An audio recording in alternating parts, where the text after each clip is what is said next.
Baik saudara, terima kasih Anda kembali bersama dengan kami dalam program Dokumenter One Pontianak. Dan seperti yang kita ketahui tadi, ada beberapa masyarakat yang sudah datang sejak pagi tadi dari pantauan saya untuk mengambil dan juga memanfaatkan posko ini sebagai pemenuhan kebutuhan masker dan hal yang lainnya. Saya akan sedikit bergeser dan bertanya dengan seorang bendahara DPD PDI Perjuangan Kalimantan Barat, Pak Sujiwo. Selamat pagi, Pak. Selamat pagi. Ya, baik Pak. Tadi saya melihat banyak sekali masyarakat, khususnya masyarakat di kawasan Kabupaten Kuburaya begitu, yang singgah di sini atau mampir di sini untuk mendapatkan masker. Berapa jumlah masker yang disediakan di posko ini, Pak?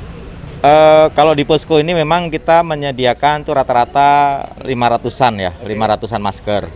Tetapi memang kita pendistribusiannya bukan hanya dari posko ini. Kita total sudah kurang lebih 55.000 masker. Itu yang kita distribusikan ke DPC Kabupaten Kota seluruh Kalimantan Barat, kemudian ke kelompok relawan, kemudian ke para medis, ke kelompok-kelompok komunitas, dan juga ada beberapa kali kita aksi langsung ke lapangan. Itu di Bundaran di Gulis, kemudian di Simpang Supadio, di pasar-pasar. Nah, ini pendistribusiannya sekali lagi saya tegaskan bukan hanya dari posko. Nah, posko ini memang sudah selama COVID kita buka, ada jeda beberapa hari karena kita kehabisan masker. Nah, alhamdulillah ini masker udah datang lagi, kita buka lagi karena memang animo masyarakat cukup besar ya. Artinya ketika rata-rata 500, kadang pernah sampai 1.000, itu menunjukkan masyarakat memang membutuhkan. Nah, berkaitan dengan masker itu. Ini poskonya dibuka sejak pukul berapa dan sampai pukul berapa, Pak? Poskonya kita buka itu dari mulai pukul 8.30 sampai jam 4. Sampai jam 4. Dan itu dibuka setiap hari begitu? Kalau barang-barang stok terutama masker ada, kita buka setiap hari. Oke. Menjadi perhatian kita saat ini saudara dan Pak Jiwo begitu, langkahnya masker dijual di pasar, baik itu di apotik maupun di toko-toko swalayan seperti itu. Yang menjadi pertanyaan, dari mana PDI Perjuangan Kalimantan Barat ini mendapatkan masker itu, Pak? Kita beli dengan harga dari mulai saya pertama beli itu 112.000 sampai sekarang sudah 210.000. Nah, ternyata ada yang memang menjualnya secara legal ya, dan mereka tahu saya beli, DPD ini beli bukan untuk dijual lagi, tetapi untuk aksi sosial. Makanya berapapun yang kita beli selama stoknya ada selalu kita layani karena mereka juga memantau bahwasanya masker itu kita gunakan untuk aksi-aksi sosial gitu. Oke, selain masker saya juga melihat adanya telur rebus, kemudian jamu, pisang begitu, Pak. Kalau dikalkulasikan telur rebus saja seperti itu, berapa satu hari dibutuhkan? Dia menyesuaikan dengan masker. Jadi kalau maskernya 500, telur rebusnya 500, jamunya 500, nanti pisangnya juga ya 500. Nah, kenapa ada jamu, ada pisang, kemudian ada telur? Tujuan utamanya adalah ketika masyarakat kita bagikan itu kemudian dikonsumsi, maka dari sisi medis juga bahwasanya ketika mengkonsumsi telur maka akan ada tambahan gizi. Begitu kak jamu, ramuan daripada jamu itu isinya kandungannya itu juga hal-hal dari nutrisi yang menyehatkan. Begitu juga dengan buah.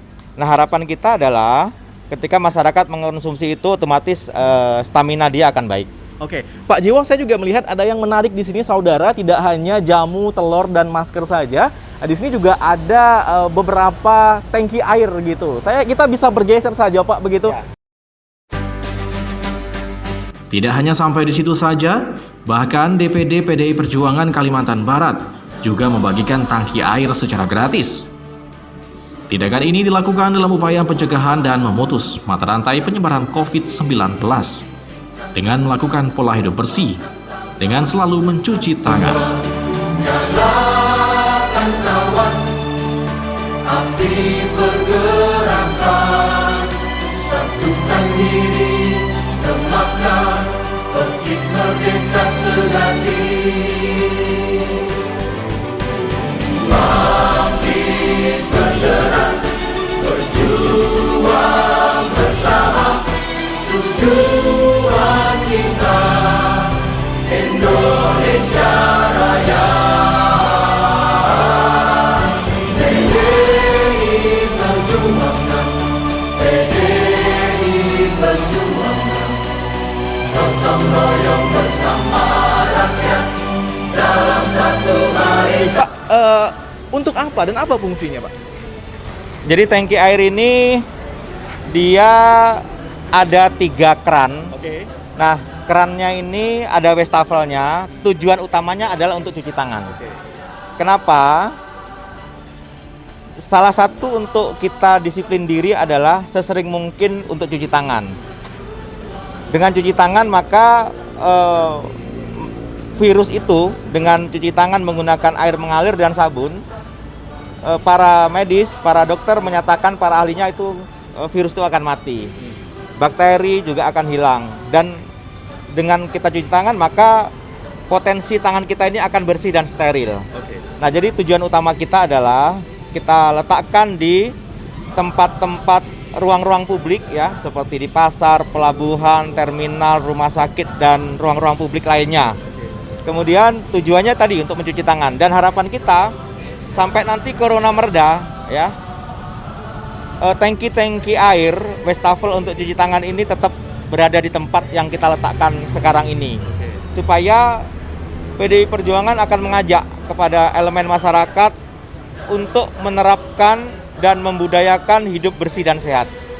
Nah, tujuannya itu, makanya kita bagikan, dan ini kita distribusikan juga ke DPC-DPC kabupaten kota seluruh Kalimantan Barat. Satu DPC itu kita distribusikan 5 tangki. Awalnya kita hanya 100 tangki. Ternyata animo masyarakat, termasuk pondok pesantren, rumah-rumah ibadah seperti masjid, gereja, pura, kelenteng, vihara, juga banyak yang mengajukan. Makanya kita akan menambah jumlah tangki air untuk cuci tangan ini sebanyak 200 tangki air, dan itu pun sepertinya masih kurang. Oke. Dan mungkin ke depan akan kembali ditambah lagi jumlahnya seperti itu, saudara. Dan tentunya hal ini adalah hal yang positif yang tentunya dilakukan oleh DPD PDI Perjuangan Kalimantan Barat yang patut kita contohi. Kami akan berikan visual yang lain dan penjelasan lain masih bersama dengan Pak Sujiwo di sini bersama dengan saya. Tapi setelah jeda beberapa pariwara berikut ini, tetaplah bersama dengan kami dalam Dokumenter One Pontianak.